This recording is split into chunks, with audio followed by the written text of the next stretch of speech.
Bonjour! Donc, aujourd'hui, petite vidéo pour vous expliquer la comptabilisation des présences dans Moodle. Vous avez été très patient depuis septembre. C'est ce matin qu'on va vous expliquer comment ça va fonctionner. Si vous ne l'avez pas déjà remarqué, vous avez deux nouveaux petits blocs sur le côté de vos compétences. Donc, dans l'intérieur de Moodle, vous avez deux nouveaux blocs qui sont insérés et c'est à l'aide de ces outils-là qu'on va pouvoir comptabiliser vos présences dans vos compétences. Dans un premier temps, vous avez, dans Accueil et référence, vous avez ce qui est écrit Implication dans le cours. Vous ne voyez pas la partie qui est ici. C'est pour nous pour pouvoir sortir le rapport de votre présence dans la compétence entre telle date et telle date. Mais vous devriez voir le temps que vous avez consacré à ce cours est estimé à 65 heures 57 minutes dans le cas de Accueil et référence pour moi comme utilisateur. Euh, vous devriez voir un chiffre un peu moins élevé. Comment que le système fonctionne, en fait, c'est que entre deux clics dans la page de Moodle, il va comptabiliser le nombre de minutes et d'heures entre les deux clics. Donc, ce qu'on a trouvé le plus efficace pour vous, le plus simple pour vous, c'était de vous ouvrir dans le bas de votre page une petite section avec présence. Il faut absolument que vous preniez l'habitude que quand vous débutez vos cours, quand vous débutez, que ce soit votre connexion en ligne ou votre travail avec votre manuel, de venir cliquer sur l'image présence. Donc, à partir de ce moment-là, à partir du moment où vous cliquez sur l'image, le compte à rebours débute. Donc là, vous pouvez aller dans une compétence, travailler dans votre compétence. Je prends comme exemple calcul de pièces. Et là, vous cliquez dans calcul de pièces et votre temps il continue. Vous avez passé 120 minutes, on vous demande de revenir dans accueil et référence et de revenir cliquer. OK? Une fois que ça c'est fait, lui, entre les deux clics, il va comptabiliser le nombre de minutes qu'il y a eu. On ne peut pas excéder 120 minutes. Si vous excédez 120 minutes, vous avez perdu le temps que vous avez travaillé dans votre Moodle.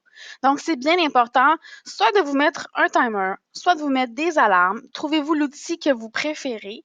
Ça peut être avec votre ordinateur ou avec votre appareil cellulaire à côté ou un timer, peu importe de vraiment prendre l'habitude qu'à chaque 120 minutes, il faut aller cliquer dans Accueil et références, présence. Nous, c'est vraiment de cette façon que c'est possible d'imprimer un rapport qui va comptabiliser vos heures et pour vous aussi. Donc, vous allez voir le degré d'implication que vous avez fait dans le cours. Si tous les vendredis, vous vous prenez en note le nombre d'heures que vous avez passé, le vendredi suivant, vous prenez en note votre nombre d'heures, vous allez pouvoir voir le temps que vous avez consacré à vos études durant une semaine.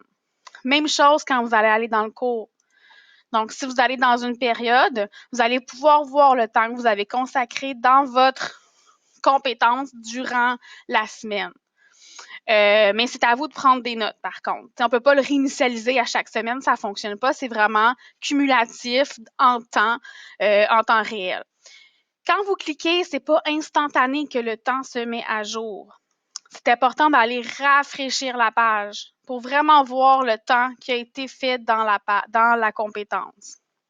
Donc ça, c'est pour ce qui concerne les présences dans la plateforme Moodle. C'est l'outil qu'on a trouvé pour le moment à l'aide des techniciens, à l'aide de la commission scolaire et des conseillers pédagogiques qui pourrait être favorable pour vous, qui est facile pour vous de suivre, puis également pour nous. Pour l'instant, c'est cette façon-là qu'on va procéder.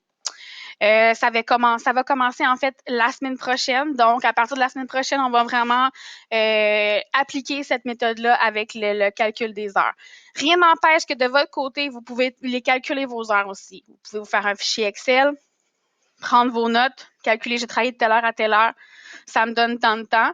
Puis ça, c'est vous qui gérez votre temps. Nous, avec ça, c'est comme ça que nous, on va pouvoir comptabiliser vos heures à vous puis le fournir au ministère.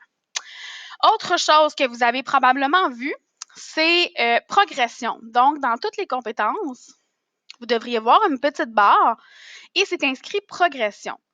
En fait, c'est vraiment par rapport aux petites coches que vous avez à faire lorsque vous travaillez. Donc, au fur et à mesure que vous cochez les travaux que vous faites ou les étapes à faire dans votre compétence, Vous avez fait le chapitre 2, vous avez fait le chapitre 3, le chapitre... Ah, le devoir 1 est fait. Et vous avez fait le chapitre 4. Vous êtes rendu ici. Au fur et à mesure que vous allez cocher, vous avez la progression de votre compétence ici. Donc, on voit ici que fichier de travail, calcul de pièces, vous l'avez téléchargé, c'est terminé. Corriger des exercices. Vous avez fait les pages 1.1 à 1.30 et ainsi de suite. Donc, en bleu, c'est la partie où vous êtes rendu ou que vous n'avez pas terminé. Ou ça se peut que vous n'ayez sauté un en cochant, en travaillant aussi. De cette façon-là, vous allez le voir.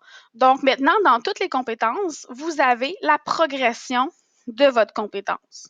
Donc, au fur et à mesure que vous cochez, chapitre 1, chapitre 2, et que vous faites un rafraîchissement toujours, vous avez la progression de votre compétence sur le côté à droite. Aussi, dernière chose, dans Accueil et référence, vous avez les petites annonces qu'on va vous mettre là. Donc, c'est pour nous une façon plus simple de vous annoncer des choses ou de vous donner de l'information, en fait, pour tous les élèves. Parce qu'il faut comprendre qu'on a 160 élèves. Donc, au lieu d'écrire des fois un courriel à tous, quand c'est juste une petite annonce, je crois même que vous recevez une notification dans votre courriel, si je ne m'abuse. Donc, c'est vraiment l'endroit où ce qu'on peut mettre les annonces qui va être diffusées, dans le fond, à travers tous nos élèves à nous. Donc, sur ça, je vous souhaite une belle journée. J'espère que vous avez compris mes explications concernant la temps de présence et aussi de la progression. Si vous avez des questions, n'hésitez pas à venir me voir en ligne ou moi ou ma collègue. Si vous avez des questions, on est toujours aussi accessible par courriel. C'est sûr qu'on préfère vraiment en ligne puisque c'est quelque chose de plus rapide et c'est vraiment notre moyen maintenant pour communiquer avec vous. Donc, c'est quoi que ce soit, gênez-vous pas. Sinon, je vous souhaite une belle journée.